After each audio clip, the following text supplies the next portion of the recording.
What is up, everybody? It is Alex from Heavy New York calling from Zoom again, and this time we are here with John Baizley of the Almighty Baroness. Thank you so much for coming on the show today, man. It's great to have you here. Yeah, it's my pleasure. My Yeah, pleasure. it's so awesome to have you here. So we'll get this question out of the way, as I imagine everybody in the press has probably been asking this, but this new album, Stone, first off, it's a fantastic album, excellent. But being that this isn't a color scheme in the title in a way, I've noticed this sort of like triadic sort of color scheme in the artwork. But is this almost expressing a different message or a different energy, or is it almost kind of like signifying a new era for Baroness in a way? Yeah, I guess mostly the latter. I think with the first, I'm going to call them six full-length records of our career, which includes Yellow and Green as a double. We had a pretty specific goal that we had set out to do with the just with the titling, sequencing, and overall concept. There was just simply to create like a kaleidoscopic rainbow of records, and that meant in my mind using the six colors from the artist's color wheel, the six colors from the rainbow. It's red, orange, yellow, green, blue, violet. So when Golden Gray come out, and Golden Gray was effectively our orange record, that was the end of that sequence of albums. That was the end of that era. And furthermore, to support that, and really the reason why we sort of moved beyond that and moved forward is because for the first time in the history of this group, we've got the same lineup in between two records. And so while the color sequence had reached its conclusion, that just so happened to dovetail with the fact that we also felt internally that we had finally sort of found our footing. And to us, that meant we're now at the beginning of the next sequence of albums. So, in some senses, conceptually, yes. In other senses, practically, yes. We are beginning something new now. And that's really where the title and maybe some of the undercurrents in the record come from. But I would also hesitate to say that we're doing drastically different. I don't really see Baroness albums as being entirely separate entities anyway. I certainly don't consider certain portions of our history as having distinctly different sounds or distinctly different like concepts going on. At the end of the day, we're just continually trying to write better music and trying to use the music that we write, the music that we record in order to express ourselves. So in a really conceptual sense, we're not doing anything different. However, it does feel as though the era has changed, Yeah. and I think that this record stands as a fairly significant signal post to that effect. Definitely, because there was a lot of fans. It's great that you mentioned the rainbow reference in a way, because there were definitely fans that I've talked to at Baroness shows who asked, "I wonder when they're going to make an album called the Black Album." And Yeah. so I was wondering if that was going to be like the follow up to Golden Gray or something like that. No, I think there's a couple of fairly significant records in that realm. We're not trying to.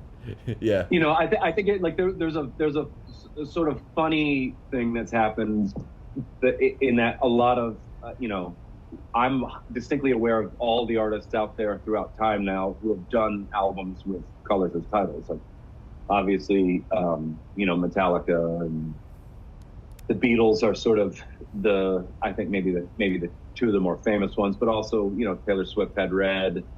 Weezer had quite a few records that are affectionately referred to, based on their album titles. So, we're always there's always a little bit of a corollary there, or a little bit of a like, we had Blue and so did Weezer, and we had Red and so did Taylor Swift. But I don't think their things were in the same realm, and we certainly weren't trying to put out a black and or white. Right. Those seem kind of sacrosanct at this point. Just things that just Yeah. they're those records are too famous to fuck with. Well, technically, the Black Album is just Metallica's self-titled album, so you theoretically wouldn't be plagiarizing it. So, but you bring up a good point. Yeah, but in the real world, having especially since we've toured with that band, it would seem a little funny if we come out with our version of Black. Yeah, it would definitely make for some great memes. But yeah, when it comes, but I was always wondering too, because being a visual artist, and we'll touch upon this a lot, but like I've always thought that maybe there was sort of like a synesthesia approach. As somebody who has seen Baroness live numerous times, and somebody who is a fan too, like I would be able to tell, like just based on a melodic standpoint, that's off of Purple, that's off of Yellow and Green, that's off of Blue, etc. And also with your usages of lights being very distinguishable, and depending if you're playing a song, that's how the lights would adjust. Was there sort of like a synesthesia like approach to it in a way? Would you like almost see these colors as you were playing around with melodies and chord progressions? Yeah, I mean, in a sense, yeah. I mean, not in the purely like technical sense where I don't have synesthesia. I've at this point I've met quite a few of our fans who do. So I can say definitively nobody in the group has that. But I've always thought the sort of best thing we could accomplish through our titles is just to create enough of a feeling or enough of an image in your mind that you the listener can recognize, like you said, like recognize some sort of sonic imprint or some sort of hallmark of any one of our records that reminds you of that color, and that color reminds you of the music, vice versa. So there's an easy way to identify songs throughout our catalog that way. But I also don't ascribe to this school of thinking where the title of the record has to be so explanatory. I think, like I said, in the best case scenario, it's just a simple point of reference between the music and maybe the visual aesthetic or the time period in which it came out. I think I always bring it back to Zeppelin and how clearly I can distinguish 1, 2, 3, and 4 just by something audible.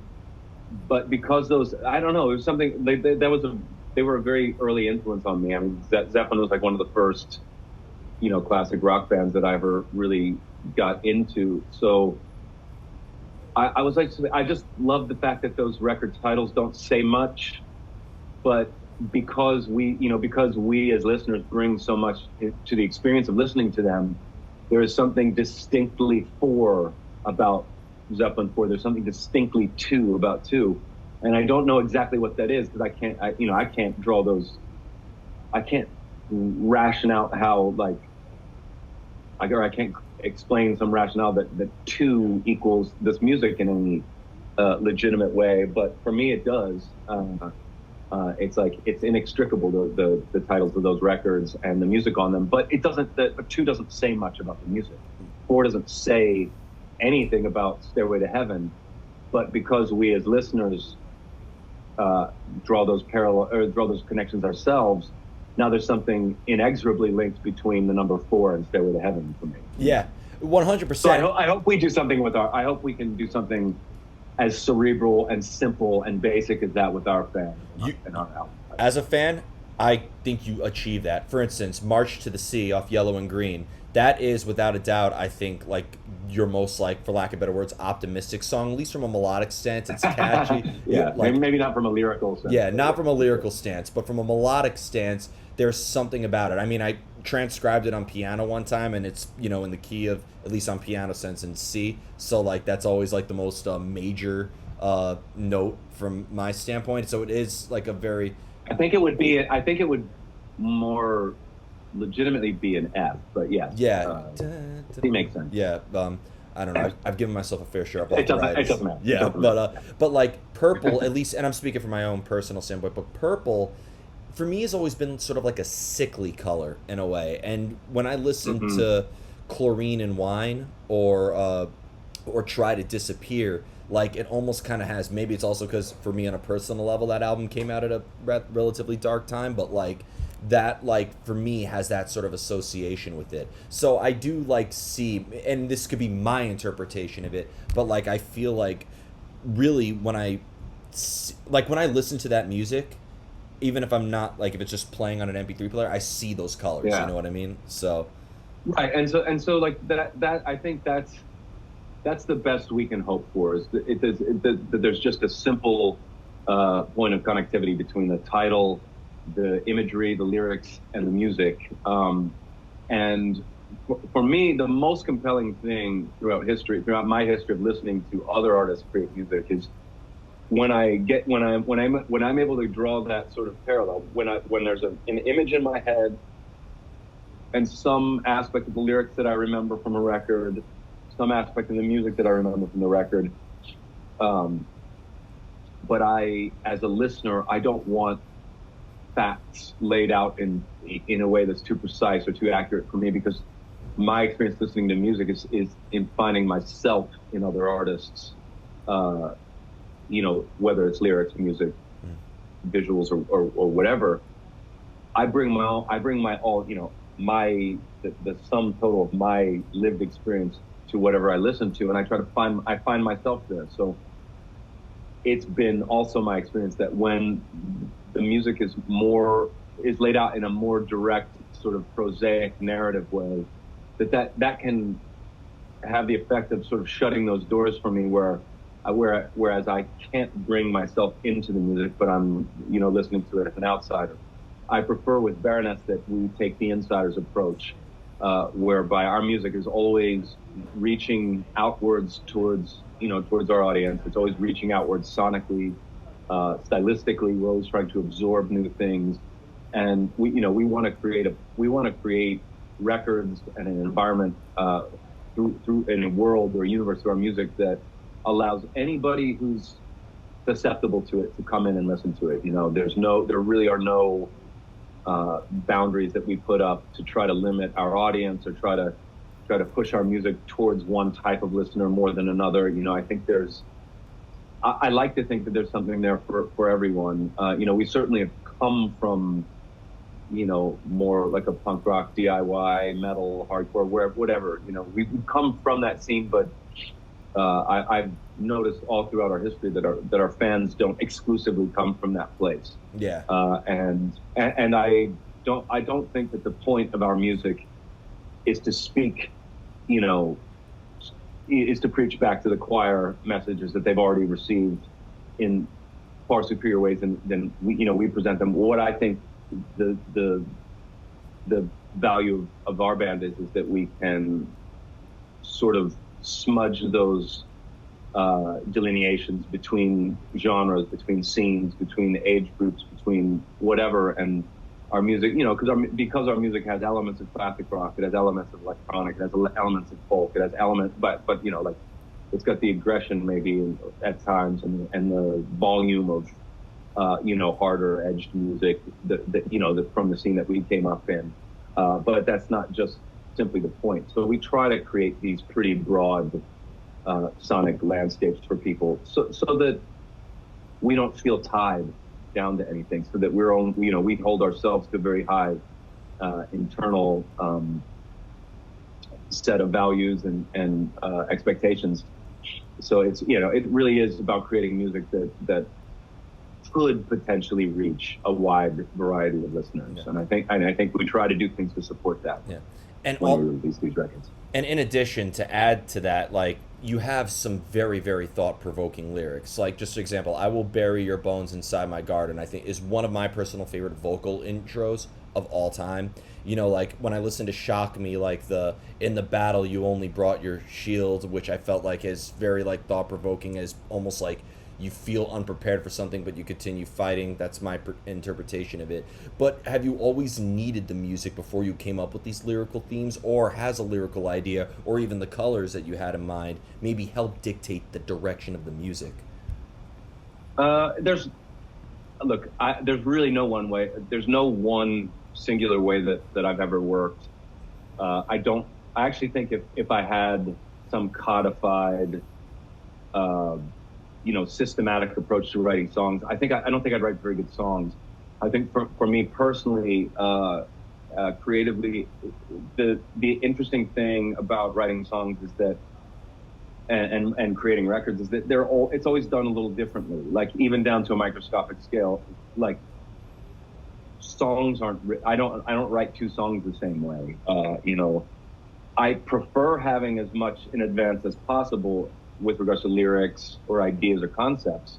I think when the situation exists where I have a good line of lyric, or when I have a full set of lyrics that I can sort of whittle down to become a song, that makes writing music easier in some regards, because you've already, because lyrics and voice and vocals, and the vocal aspect of really any group, I think, is the most immediate way that I have to speak to you, the listener, the most immediate and tangible way that instrument that I have in order to give you mood and tone and energy and attitude and vibe, and all of those things are very easily accessible through the human voice.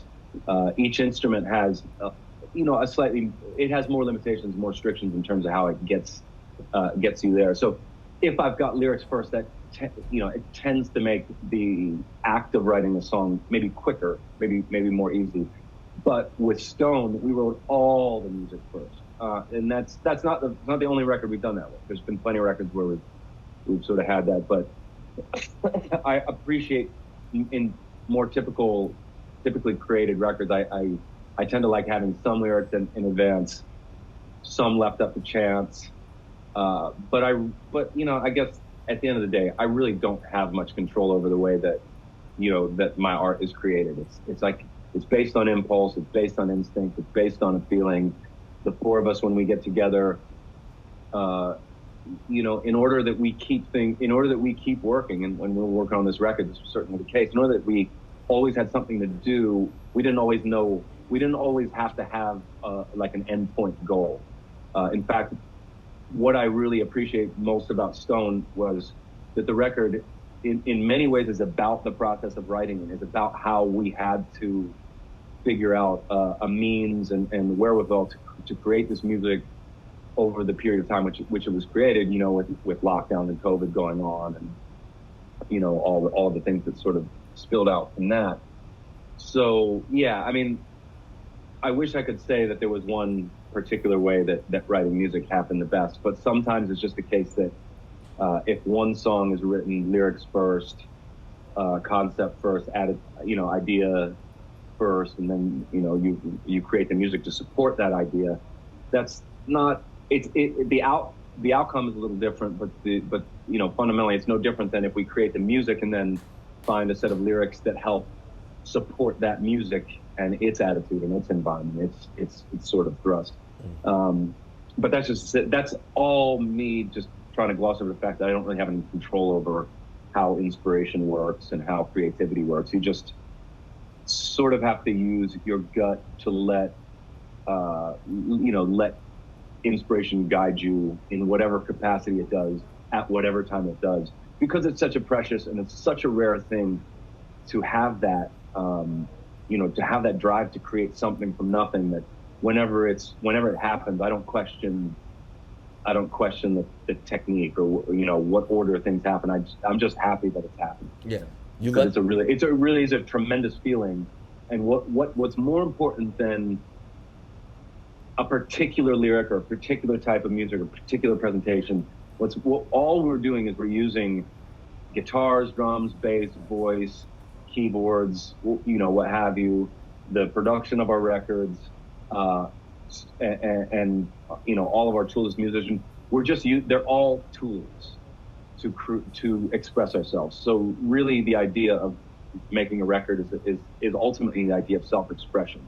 And what type of self-expression? How genuine can that be? How open are you going to leave yourself to your audience when you create a record? Are you going to bury yourselves in layers and embellishments, which we do sometimes, or are you going to leave all of the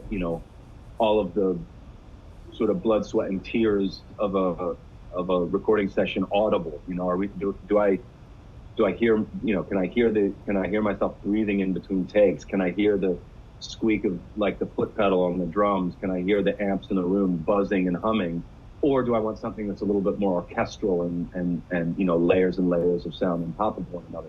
All of those things are just tools to express ourselves. I think with Stone, we really tried to use as many of the ideas as we possibly could, just to try different things out constantly across the course of the record. Yeah. Well, you led me perfectly into the next question, because I love how you mentioned inspiration. Normally I have like 5 questions about how one cultivates inspiration at the source, but you answered like all 5 of them at once, and I really appreciate that. But like, sometimes you are working on a song for days and weeks and months. You may have months. Yeah. Sometimes you may be writing a whole riff pattern before you present it to your fellow bandmates and whatnot. So when you work on something for a long period of time, does it sort of make it like more difficult to maintain the original emotion or maintain the initial spark of that idea?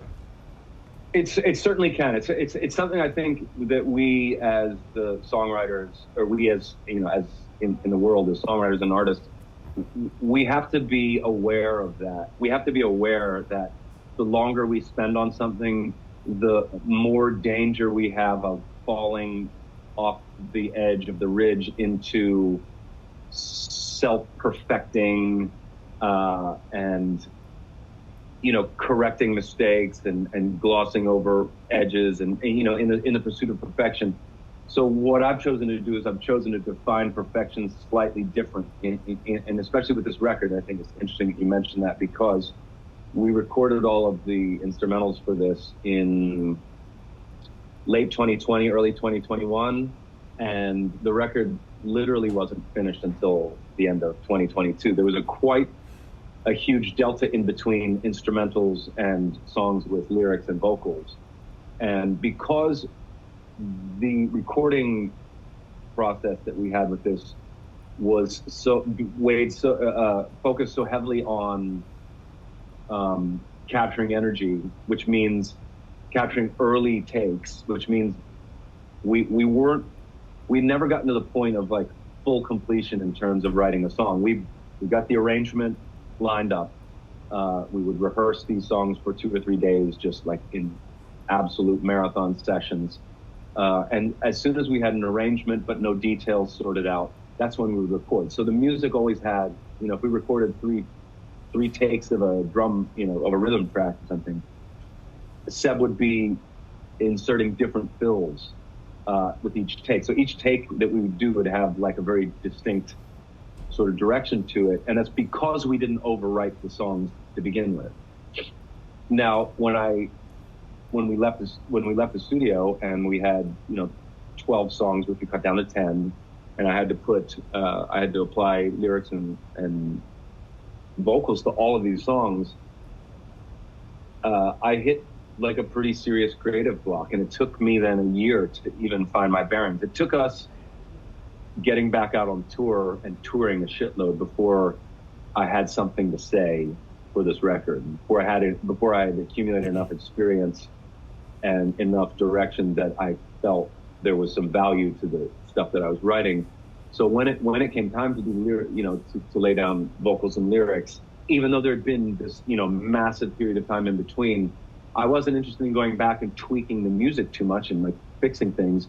But I also had to remember what it was like to record those things, so that vocally I wasn't falling into that trap that I said, where I would potentially over record vocal takes to the point where I'm just trying to get the pitch perfect and phrasing accurate. And I still wanted to get like I just do a few takes, whatever funky pitches, missed notes, voice cracks, odd sounds, and they just live in that recording, because I wanted something pure about the energy to be there. And I've noticed that the more you do, if you have a song, you've arranged it and written it and you've got it all down, the first 5 times you play it are pretty much going to be the only 5 times in a studio recording environment where it's really got a kind of like anticipatory energy. Once you've passed that 5 or 6 take mark, you start really, really smoothing things over. You start really refining things, and I don't think that refining in that sense is always beneficial to music. I think that what we as fans appreciate about the live music space is that there's always a potential that a band can just like run away with themselves, and like the train can, you know, get derailed. There's always this feeling, I think, that I really like about, you know, especially about denser music or more technical music.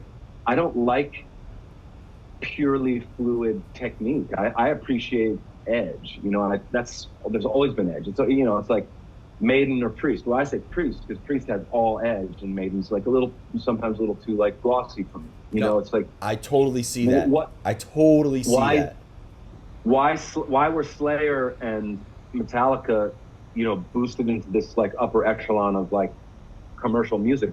Because both of those bands have edge. They both have not just a sharp edge, but a rough edge. You know, there's a humanity there's a character in the humanity of what we do as artists, that when we become too fluid, or when we become too close to craftsmen with our instruments, meaning when we dedicate ourselves to an ideal that is about precision and accuracy, rather than dedicate ourselves to an ideal that is about character and self-expression, I think that we can, like a band like ours, could get into real dangerous water.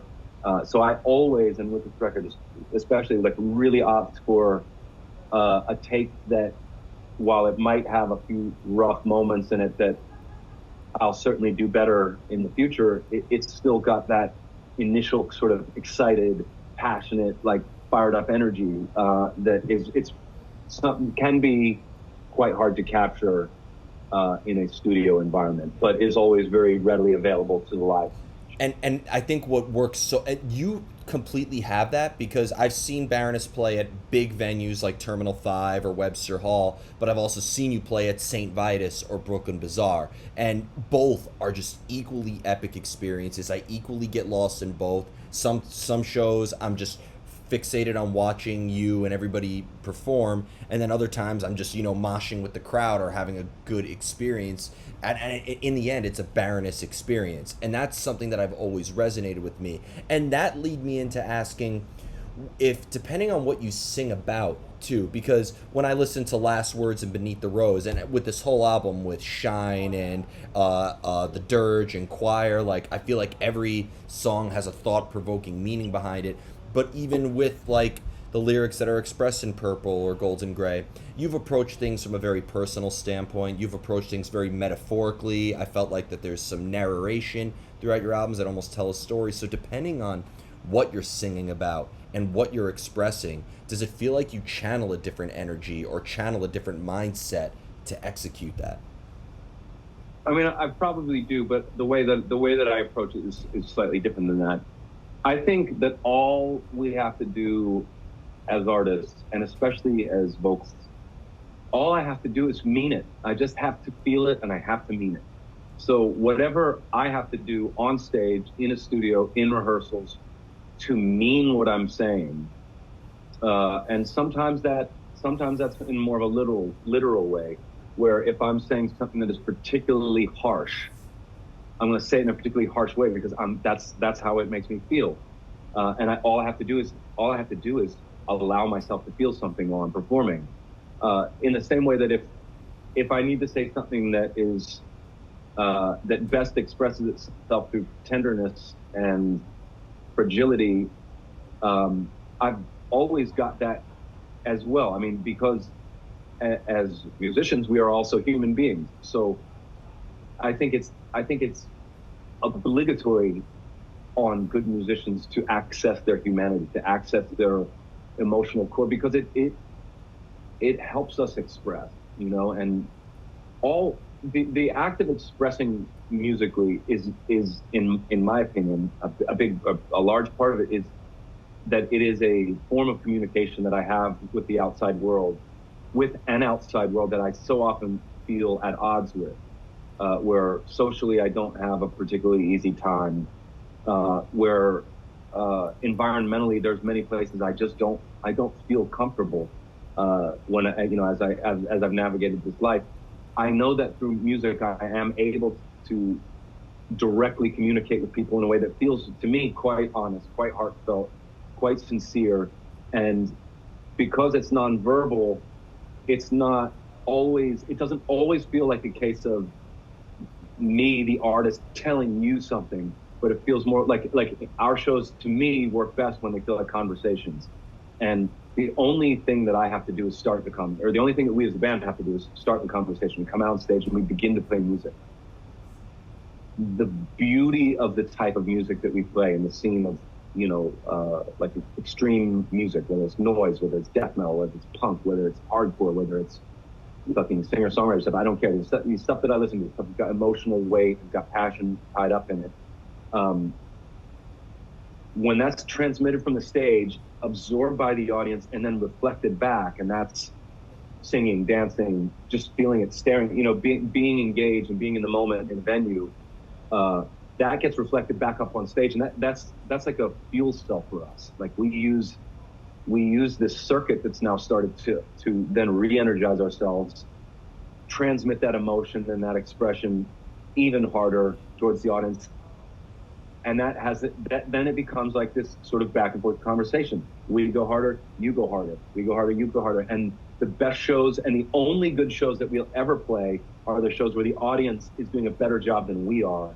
Because as an audience, you're lifting us up as bands, not just as Baroness, but as bands. We are lifted up by the audience, and we are able to transcend the sum of our parts on stage because we now have this fifth member of the band, the fifth member being the audience, being that,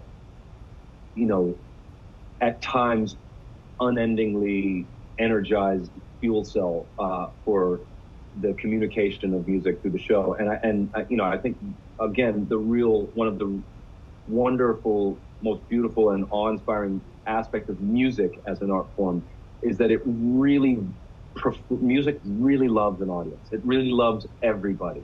It's kind of a more the merrier situation.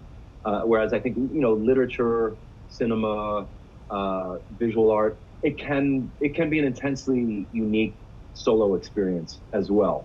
I'm not saying music can't. I'm just saying that when music is performed, as opposed to other. Oh, if I'm the only one in that audience, if I'm the only one in that audience, it's a miserable experience. But yes, it can be very isolating. It can be very you're not, when the larger the crowd, the more you as an audience member, I as an audience member allows myself to just submit myself to that greater thing. I think, look, some people have sports, some people have religion, but I have music, I have art, and that's where I go to commune with the spirit that's greater than I am. That's where I go to worship.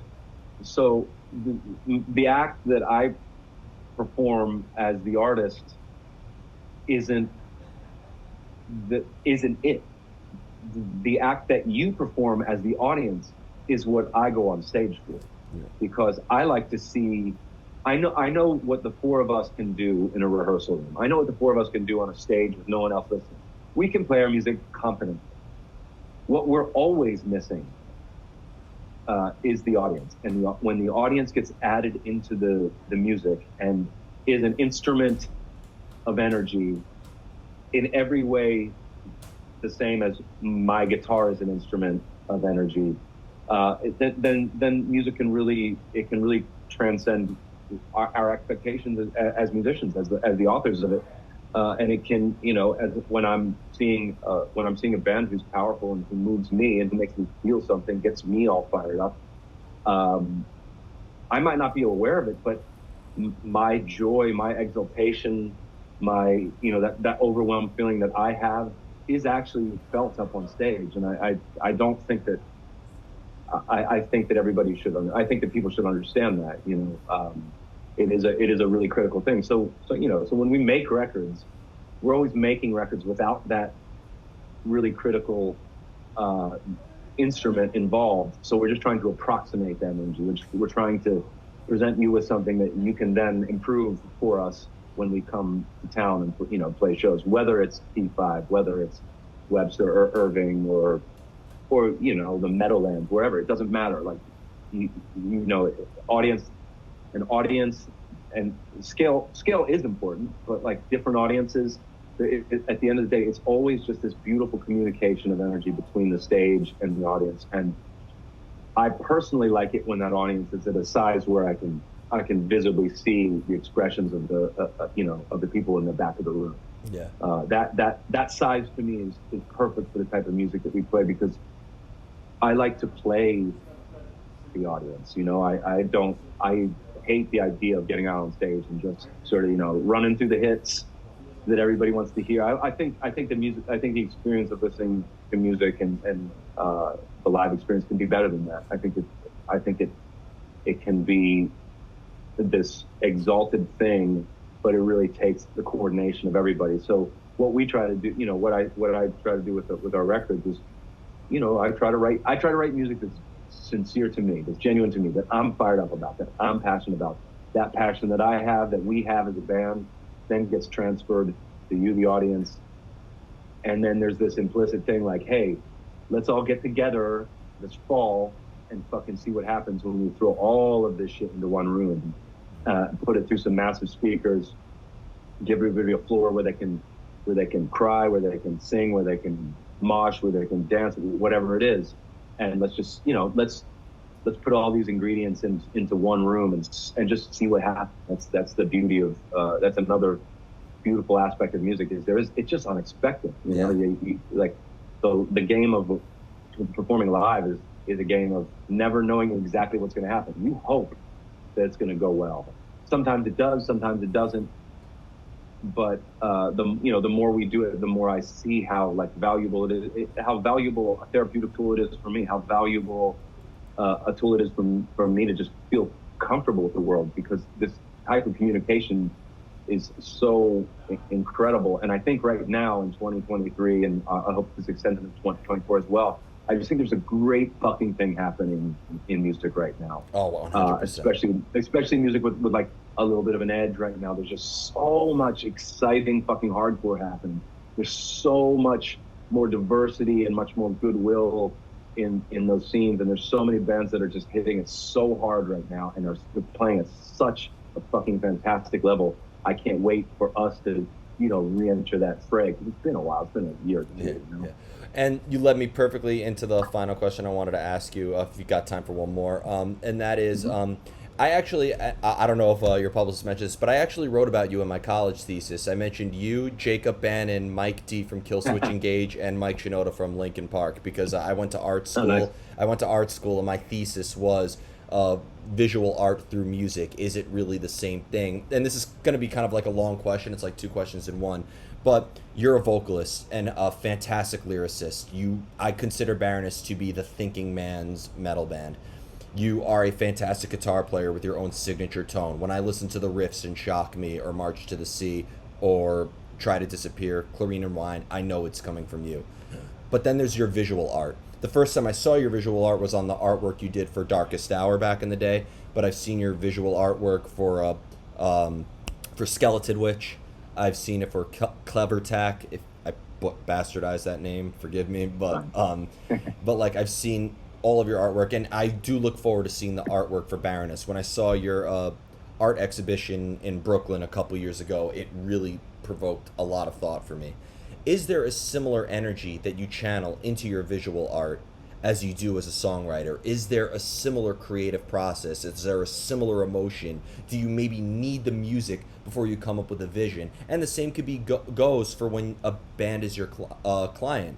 Do you prefer to maybe listen to Darkest Hour's music or listen to Skeleton Witch's music before you get a good idea of what the vision is supposed to entail? Well, if I'm working with somebody else, for sure, music it's critical that I understand what I'm working with. You know what I mean? Because as an album cover artist for other acts, my value is that I'm listening as a fan. I'm also listening as a peer musician. But because I can straddle both the visual art and the musical world, because I can straddle both being an audience member and being on stage, I like to think that gives me some interesting, somewhat unique perspective on how best to translate the music that I hear from musicians who sometimes don't have a very clear way of articulating how their sonic art could translate to a visual medium. That's essentially what I'm there for. So I think I have a great deal of respect for the format, for that format shift, and I feel that it is the visual aesthetic of records are not. It's not a small thing to synchronize the visual with the sonic. It's not a small thing at all, and you have to think about when it works really well. Like when somebody says an album title to you, it's a great one. Somebody says Dark Side of the Moon, you don't think music first. You don't think riffs. You don't think solos. You don't think anything first except that image. So what I realize I have to do is I'm capable of creating this split second synapse fire for the audience member to recognize that record just based on its title, but also to see it across the room. Also because I have this to contend with in a record store, right? So I have to make somebody stop pushing the records back and look at something and pick it up before they potentially investigated it. Especially if it's a younger or less established act.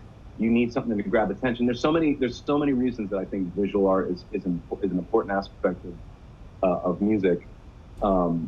So yes, when I did the Liver Offs, I really needed the music first for that, so I could absorb what that record was about. Because I knew that sometimes Darkest Hour would make a big change in their, or not a big change, but the meaning of their records would change from album to album.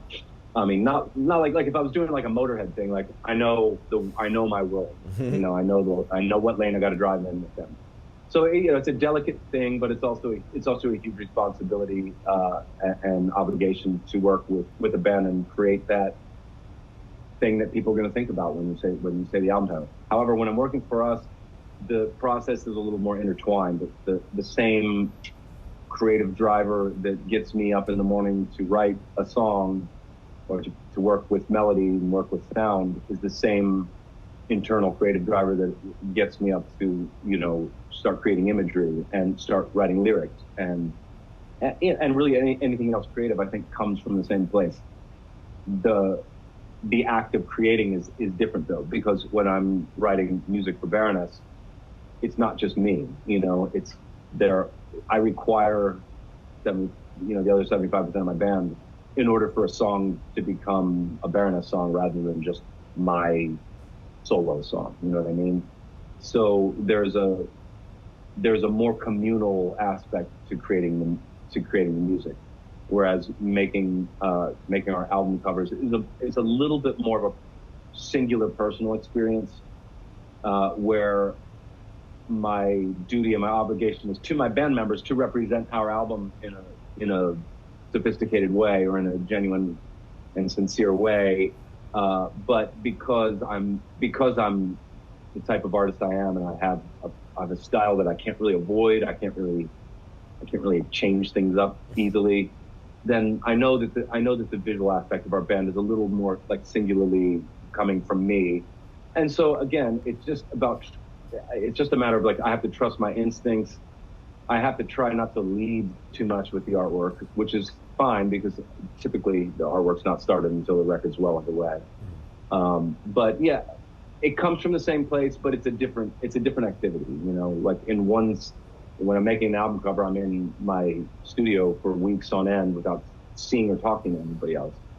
When I'm playing music, I need those other three people in the room with me to create the dimension and depth that we require for our music. Wow, that's really a beautiful way of putting it too, because like I remember interviewing Alan Robert from Life of Agony, who's a fantastic comic book artist, and he told me, like, I asked him the same question I asked you: is there a similar energy channeled into visual artists? He says, well, there's definitely a lot of isolation, but I think that's really cool that you are able to work in a very collaborative sense with the music. And even with your visual art, you are collaborating. When I'm look at the artwork for Worship the Witch or Taste the Sin or Static Tensions or any of the work you've done with Baroness, like Mm-hmm. there's a collaborative effort to a degree, but there's also the isolation aspect. And what I think is incredible is you've done artwork for a metalcore band like Darkest Hour. You've done it for a thrash band like Skeleton Witch. You did artwork for Black Tusk, which is a very sludgy band. So like I think the Right. fact that you have a style that, like, I wouldn't, and no disrespect, I'm a big fan of his work. I wouldn't want Vince, who does the artwork from Cannibal Corpse, to maybe like do like maybe We the King's album cover. I don't think that's a Sure, good sure, idea. sure, sure. So No, and like I also think that as a visual artist, I have to, if somebody's come to me to ask me to take part in a project of theirs, I have to assume that they understand what I do and something of the way that I do it. So, from the onset, I don't need to, because I have kind of an anti-pitch. I don't really take art direction well, and I really don't work well with a whole lot of oversight. In fact, I try not to at all. I try to do things as independently as possible, keeping the idea expressly in my, the people I'm collaborating with mind that I'm doing this for you, and I have the utmost respect for what you're doing. But you've come to me because of what you've seen that I've done, and everything that I've done has been in that sort of isolation and without a whole lot of direction. It's a huge responsibility to take on designing a look for a band that exists, because you really have to wonder, you have to do your best to figure out who they are and what's going to work for them. But also because I work the way that I do, I'm trying to push that further, like the artwork that I make also isn't independent. Like the Darkest Hour album cover isn't, in my mind or my heart, it isn't independent from the work that I did for Skeleton Witch. It's part of a series that included Skeleton Witch and Baroness. And, like I work for a folk artist called Gillian Welch. And I've worked for Metallica, and I've worked for artists all over the map. And that to me isn't separate data points across a set of genre boundaries and working inside different sectors. That to me is one continuum that shows how broad and diverse and varied the music community is, because the type of imagery that I make can be acceptable on everything from a folk record to a black metal record, from everything from punk rock to commercial music. I did a Flight of the Conchords record. The world of music is a rich and varied thing, and I'm just trying to do my part to add a little bit of my water into the stream of music that runs through history. And I don't see any point in so to speak, like drawing inside the lines, because I don't think I think those lines are sort of like arbitrary. They're arbitrary at times, but they in my opinion, the delineation, demarcation lines are more restrictive than they are helpful. So I want to consistently and continually propose an alternative to scene orthodoxy, whether it's through Baroness music and the variety of stuff that we do there, whether it's through the artwork that I do, whether it's through just the type of bands that I support and go see. I'm not interested in doing one thing the same forever. I'm interested in doing everything that I possibly can, absorbing as much music as I possibly can, absorbing as much art and culture and literature and cinema as I possibly can. Not only because it gives me calm and it allows me to understand the world a little bit better, But because in a more selfish way, the more I absorb, the more tools I have in my kit to make my own things, to be my own sort of creator. And so I like to posit that the more we as artists and musicians and writers and everything, the more that we cross-contaminate one another, the better, because it's going to create new things. It's going to create new vantage points, potentially new styles of music, new genres, new modes of thinking, and just to constantly move people away from the idea that, like, if you're into old school death metal, that's all that you can listen to. Yeah. And I just don't think that's the case. No. And I think it's much better now than it was when we first started, and it's much better when we first started than it was in the 80s. So let's continue to stitch everything together until we realize that being creative and being artistic is just sort of a common thing that we all have, whether we're making and creating, or whether we're taking part in the act of creation by witnessing it. It's both the artist and the witness are necessary in order for art to transcend, the isolation of my studio room and become something more universal and more human. And I may be on a tangent right now, but yeah, I think it's important at that level. So I speak at that level about not just the art that I make, but everything that I'm interested in and everything that's going on there that's thrilling to me. I don't have to like the music that an artist makes to like an artist. Yeah. I like what a lot of people are doing because they're pushing boundaries, they're pushing outwards, they're bringing new people in. Like, for instance, I think it's pretty fucking fantastic what Taylor Swift did this year to the vinyl market, because now record stores aren't just for like rock and like weirdo deep cut nerds. Like, there's pop music fans and record stores being exposed to not just Taylor Swift but Cannibal Corpse. Yep. And not just Cannibal Corpse but Discharge. And so I just think that paying attention to and putting all my love and dedication into music and art as a whole is the best way. Yeah, definitely. John, I want to thank you so much for your time today. I sadly have another interview waiting in Zoom now as we speak, but thank you so much for not just a fantastic conversation and a fantastic album, but for inspiring me as an artist, again, and helping me graduate the School of Visual Arts in New York City. And shout out to Jacob Bannon and Mike D'Antonio and Mike Shinoda. Please get on the show.